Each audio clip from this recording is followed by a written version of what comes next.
It's the real news. I'm Aaron Mate. President Trump's withdrawal from the Iran nuclear deal fulfills a long-time quest. For years, Trump has railed against the agreement and the Obama administration officials who reached it.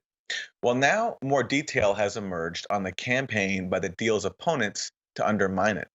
This past weekend, The Observer revealed that the Israeli intelligence firm Black Cube was hired to wage a smear campaign against a number of key figures behind the deal, including Obama White House officials. Black Cube is the same company hired by Hollywood mogul Harvey Weinstein to silence the women who came forward with allegations against him of rape and other sexual abuses. Well, my next guest was targeted by the Black Cube operation.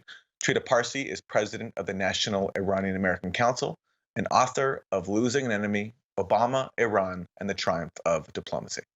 So, Trita, tell us about this firm, Black Cube, and how you were targeted as part of their operation against Obama administration officials who took part in the Iran nuclear deal. Well, so as you know, I give a lot of interviews. I had just come out with a book last summer, and I was contacted by this journalist or said that it was a journalist who wanted to talk to me about Iran and the nuclear deal. And I had a conversation with him, didn't think much of it.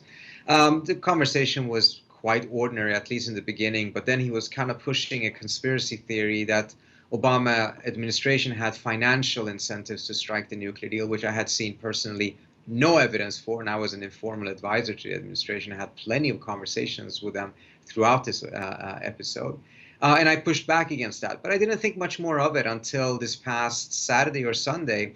I get a phone call. I get contacted by Ronan Farrow, who reads back to me part of that conversation I had with that journalist, because he had a transcript of it, and it explains to me that that person actually was working for Black Cube, this Israeli intelligence firm, and they were looking to find dirt and essentially entrap proponents of the nuclear deal. In this specific case, they were also trying to target two administration officials under Obama in an effort to discredit the voices that are pushing for a diplomatic solution and try to get us not to be able to be heard in Washington, D.C. any longer. Now, there's some uncertainty over who is exactly behind this operation, who hired Black Cube.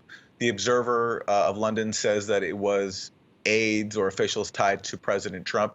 The New York Times says that that's unclear. Do you have any sense of who is behind this? I've spoken to people who have been investigating this and they've made it clear that the evidence is clearly pointing in the direction that it was people in the Trump circle. How high up, we don't know yet. But this is precisely why Congress should do an investigation. If we actually have a scenario in which potentially members of the administration are going to foreign intelligence firms in order to spy and try to entrap individuals in the United States for the sake of pushing the president's political agenda, that's, I assume, quite likely illegal. And as a result, it should be something that we strongly push back against.